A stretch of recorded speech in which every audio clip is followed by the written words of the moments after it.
ఇక తొలివేద సంస్కృతి, దీన్నే ఋగ్వేద కాల సంస్కృతి అని కూడా అంటారు.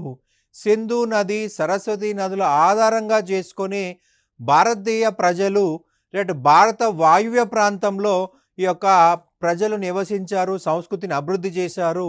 తొలివేద కాలంలో ఆర్యులు తెగలు తెగలుగా వాయువ్య ప్రాంతంలో స్థిరపడ్డారు. మధ్య ఆసియా నుంచి తెగలు తెగలుగా భారతదేశానికి రావడం జరిగింది.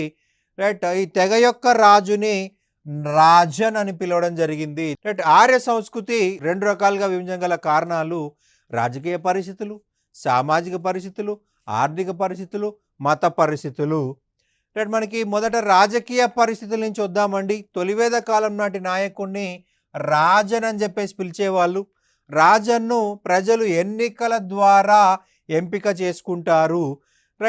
ఆ కాలంలో రాజన్ అనేవాడు ఎంపిక కాబడ్డ వ్యక్తి. రాచరికము లేదు, అలాగే రాజు పరిస్థితి వారసత్వం కాదు, రాజు పోస్ట్ అనేది వారసత్వం కాదు, ఎన్నికలు ఉన్నాయి.